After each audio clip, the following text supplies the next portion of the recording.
Karachi press club پر گزشتہ روز عمر کوٹ میں قتل کیے گئے ڈاکٹر شاہ نواز کے قاتلوں کی گرفتاری اور سندھ میں امن کے لیے سول سوسائٹی، قوم پرستوں، وکلاء اور دیگر سیاسی سماجی تنظیموں کی جانب سے رواداری مارچ کیا گیا۔ مارچ کو روکنے کے لیے پولیس کی جانب سے دفعہ 144 لاگو کیا گیا۔ مارچ کے شرکاء جب کراچی پریس کلب پر پہنچے تو پولیس کی جانب سے مظاہرین کو تشدد کا نشانہ بنایا گیا۔ پولیس نے مارچ کے رہنماؤں سندھو نواز گانگرو، عالیہ بخشل تھلو، سنگر سیف سمیجو سمیت 25 سے زائد مظاہرین کو گرفتار کیا۔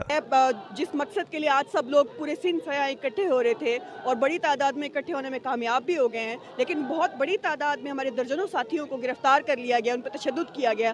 پرامن احتجاج کرنا کسی بھی مہذب معاشرے میں بنیادی حق مانا جاتا ہے اور کسی کو بھی ایسا کرنے پر روکا نہیں جاتا، پر کل ہی 144 لاگو کر کے اس حق کو پامال کرنے کی کوشش کی گئی ہے، ایک پرامن احتجاج کو روکنے کی کوشش کی گئی ہے۔ پولیس نے احتجاج کی کوریج کے دوران وش نیوز کے رپورٹر جواد علی اور دیگر نجی چینل کے صحافیوں کو تشدد کا نشانہ بنایا۔ پولیس کی جانب سے 2 صحافیوں کو گرفتار بھی کیا گیا۔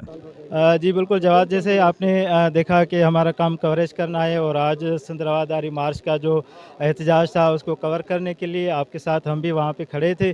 جیسے ہی پولیس کی طرف سے لٹ بازی کی گئی مظاہرین کے اوپر، تو ہم وہاں پہ جو ہے وہ کوریج کرنے کے دوران پولیس کو جب ہم نے بتایا، اپنی شناخت کروائی کہ ہم صحافی ہیں، اس کے باوجود بھی مجھ سمیت اور جو دیگر صحافی ہیں ان پہ بھی تشدد کیا۔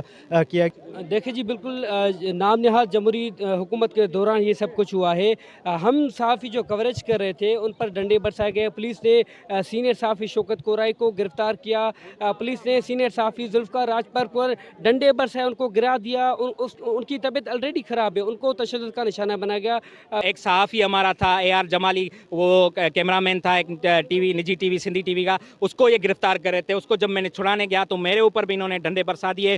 گرفتار مظاہرین کو پولیس نے کچھ ٹائم کے بعد رہا کر دیا، مگر اگلے روز سیف سمیجو، ناصر منصور اور دیگر 12 مظاہرین پر دفعہ 144 کی خلاف ورزی کرنے پر مقدمہ درج کیا۔ کیمرہ ٹیم کے ساتھ جواد علی، وش نیوز، کراچی۔